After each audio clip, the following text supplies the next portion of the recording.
Cukai merupakan satu instrumen ekonomi yang amat penting bagi sesebuah negara memperoleh hasil atau pendapatan. Hasil daripada cukai ini digunakan oleh sesuatu kerajaan itu untuk mentadbir dan menguruskan perbelanjaan negara. Dalam info story kali ini, kita akan melihat top 5 negara yang tidak mengenakan cukai terhadap individu. Brunei ialah sebuah negara yang kecil, kaya dengan sumber minyak dan gas, terletak di sebelah utara Pulau Borneo. Pengeluaran minyak mentah dan gas asli membentuk hampir separuh daripada GDP Brunei. Kerajaan Brunei membekalkan semua perkhidmatan perubatan dan memberikan subsidi beras kepada isi rumah. Jumlah penduduk Brunei adalah seramai 412,000 di mana 75% penduduk tinggal di kawasan bandar.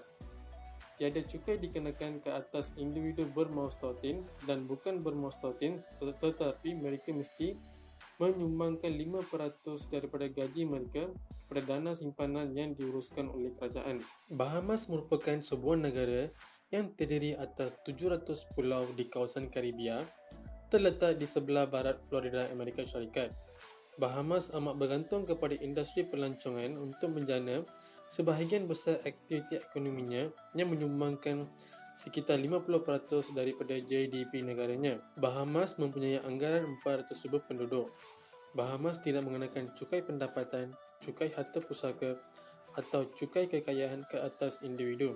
Tetapi mereka hanya perlu membayar cukai keselamatan sosial kepada lembaga insurans nasional. Individu yang mempunyai kekayaan di negara asal berpindah ke Bahamas dan menjadi rakyatnya bagi mengelakkan cukai yang tinggi di negara asal mereka. Antara orang yang berprofil tinggi pindah ke Bahamas ialah seperti Iguini Bouchard dan Sean Connery. Negara Bermuda terletak di wilayah luar negara Britain, berhampiran di Lautan Atlantik Utara yang mempunyai populasi 70,000 penduduk.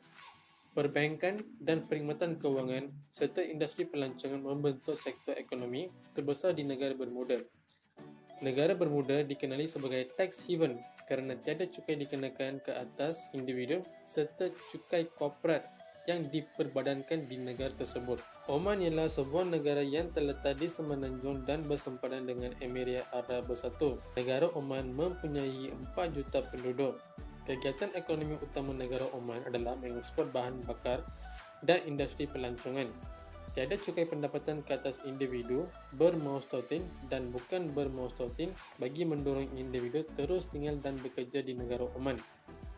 Namun, walaupun tiada cukai pendapatan, pekerja mencarumkan sumbangan kepada kerajaan untuk jaminan sosial.